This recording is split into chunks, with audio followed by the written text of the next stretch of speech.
बिस्मिल्लाहिर्रहमानिर्रहीम। मैं हूं मोहम्मद ज़िया उल हक और आप देख रहे हैं FS मीडिया नेटवर्क। खबर शामिल करते हैं आज़ाद कश्मीर। इस वक्त मौजूद है आज़ाद कश्मीर के डिस्ट्रिक्ट हवेली फारूक कोहटा के अंदर मुल्क भर की तरह हवेली कोहटा में भी यूं में पाकिस्तान मिली जोश और जज्बे के साथ मनाया जा रहा है। परचम कुशाई की तकरीब PWD ट्रस्ट कोहटा में मुनक़्क़िद की गई।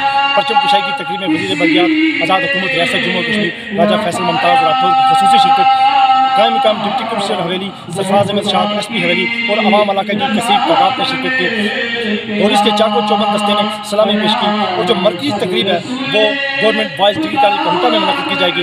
इस वक्त डिस्ट्रिक्ट हवेली के अंदर मुख्तलिफ मकामात पर यूं में जश्न आज़ादी के हवाले से तकरीबात मुनक़्क़िद की जा रही हैं। सब यूं खर्शीदाबाद और तहसील मुमताज़ाबाद के अंदर भी परचम कुशाई की तकरीब का इनकाद किया जा रहा है और जश्न आज़ादी के हवाले से मुख्तलिफ तकरीबात का इनकाद भी किया जा रहा है। जी, हवेली कोहटा में 78वें जश्न आज़ादी की तकरीब मुनक़्क़िद हुई। जनरल सेक्रेटरी पाकिस्तान पीपल्स पार्टी आज़ाद कश्मीर वज़ीर हुकूमत राजा फैसल मुमताज़ राठौर ने, चेयरमैन ज़िला कौंसिल हवेली जावेद इकबाल डार, कायम मकाम deputy commissioner Haveli Sarfaraz Shah, district police officer Amir Shahzad नवाबी के हमरा परचम कुशाई, पुलिस चाको चौबंद दस्ते ने इस्लामी दी। हवेली कोहटा जश्न आज़ादी की पुरवकार तकरीब में कॉलेज ग्राउंड कोहटा में मुनक़्क़िद हुई। तकरीब का आगाज़ तिलावत कलाम पाक और कौमी तराने से हुआ, जिसके बाद पुलिस के चाको चौबंद दस्ते ने सलामी पेश की। तकरीब में हवेली की सियासी समाजी शख्सियात और मीडिया नुमाइंदगान ने शिरकत की। तकरीब पाकिस्तान जिंदाबाद के फलक शिगाफ नारों से गूंजती रही। तकरीब के अख्तिताम पर वतन अजीज़ की सलामती, तरक्की और इत्तेहाद के लिए ख़ुसूसी दुआ की गई। सब्सक्राइब कीजिए FS मीडिया नेटवर्क और देखते रहिए ताज़ा तरीन तबसरे और